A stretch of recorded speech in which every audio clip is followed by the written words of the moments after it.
and welcome back to Story Time with Nana Lynn and Glow. I'm Nana Lynn. I'm Glow. All right. Today we're going to read the story of Misty, and she is Misty the Wonder Pony. I'm going the wrong way. Okay. This is a Rand McNally book. It is written by Misty herself. You ever seen a book written by a horse before? This one was. And was illustrated by Claire McKinley. So let's get started. This was one of my childhood books, and I loved it because it happens every year. So anyway, let me sit up. Nope, that's not going to work. Sit back a little bit more, maybe. There, maybe that'll do it. Okay, good job. All right, Misty the Wonder Pony. I'm wild, I am. Wild as the wind. I was born on a wind-rumpled island. No human creatures live there. Only wild things, wild birds, and wild ponies like me. The Phantom, who is my mother, and the Pied Piper, my father, still live there. They have never been boxed up in a stable. They have never been tied to a post. They still run wild along the beach, run wild with the wind. Except for 1 week out of the year. Here's our pictures. This is little Misty Pony right here. All right. Then fisher folk come chugging over on boats from the nearby island of Chincoteague. They bring their own horses with them, and they round up all of us wild ponies. The noise is fearsome. Stallions bugling to their mares, mares neighing to their colts, colts whinnying in fright. But the roundup men make the most noise of all. Whooping and hollering, they drive us all of the wild ones, into the sea. And they make us swim clear across the channel to Chincoteague.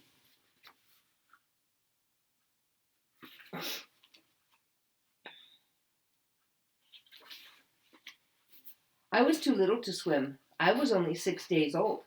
I tried to chin myself up onto my mother's back, but I kept sliding off. I sank once, and then again. A boy swam out to rescue me. He grabbed hold of my forelock, which is right here on the horse, and towed me to shore. His name was Paul Beebe. He saved my life. Bravo, the people cried. Bravo for Paul Beebe. The baby colt is safe. Look, Misty's mama is crying a tear. Look at that. I apologize, guys, if you guys hear text. We're doing some projects with some girls, and my Facebook is also connected, so sorry. Okay, well, that's fine. Safe on shore, I crumpled into a little heap. I was simply exhausted.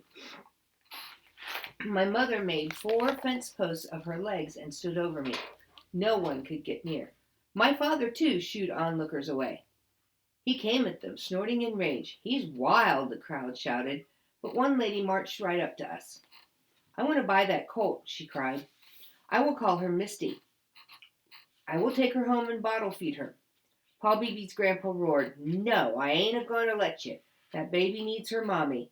I've got to have her, the lady insisted. You see, I write books for children. They'd love Misty. Why do you keep calling her Misty? Because she's all silver and gold, like mist with the sun shining through it. Derned if she ain't, Grandpa Beebe said. And look at that marking, like a map of the United States on her back. See it?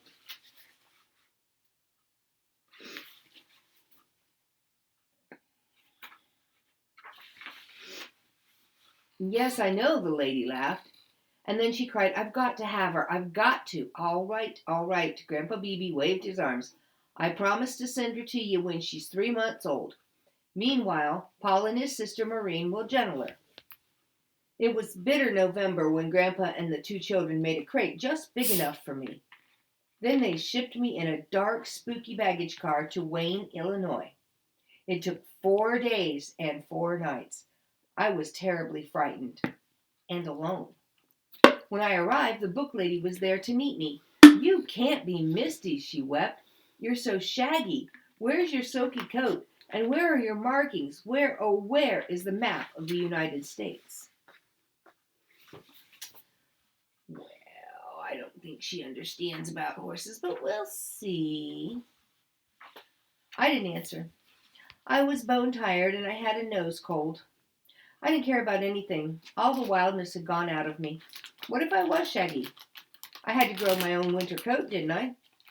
I let my new mistress and her small friends lift me out of the crate and lead me into a big stall knee-deep with straw. The children squealed at me in delight, but I was too tired to enjoy them. What I wanted was a warm bran mash, and that's just what I got. When I buckled my knees and sank down into the straw, my new mistress sat beside me. I dropped my head into the cradle of her hands, and so I slept. While I slept, I dreamed of Chincoteague and the wind singing in the pines. Far away I heard my mother nickering to me, and my wild father bugling, and the seabirds crying, and I cried too.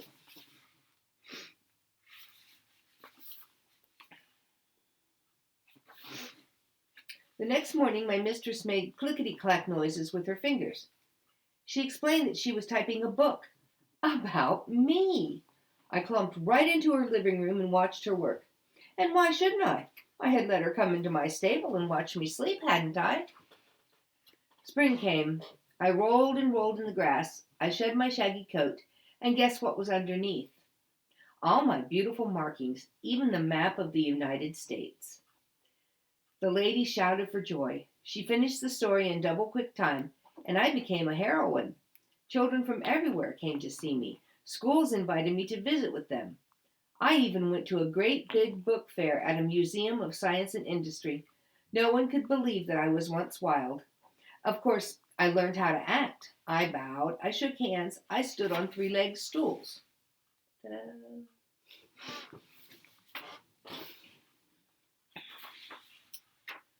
Every year now, I have an enormous birthday party. It's sometimes bigger than the one for the President of the United States. Children and grown-ups swarm over me and my meadow, and they bring me the most wonderful presents, carrots and sugar lumps and oats and corn. They know exactly what I like. You should hear them sing. Happy birthday, dear Misty, happy birthday to you. Then we all eat cake. There's a horse-shaped cake made of chocolate for people, but mine is made of cornmeal with sugar frosting and carrots for candles. I get frosting all over my nose. Children pat me, hug me, try to pull hairs from my tail for a souvenir, but I just keep right on eating.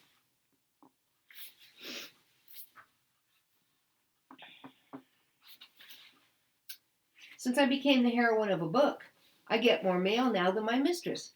Picture cards and letters addressed to me. I even get notices from the library people. Do you know why? Well, I'm the only four-footed member of the American Library Association. I go to their conventions, at least once I did. I stood in the line to register along with all the two-legged librarians. I went to their banquet at the big hotel. I rode up in the elevator with them and went to their tea parties. I visited the public library.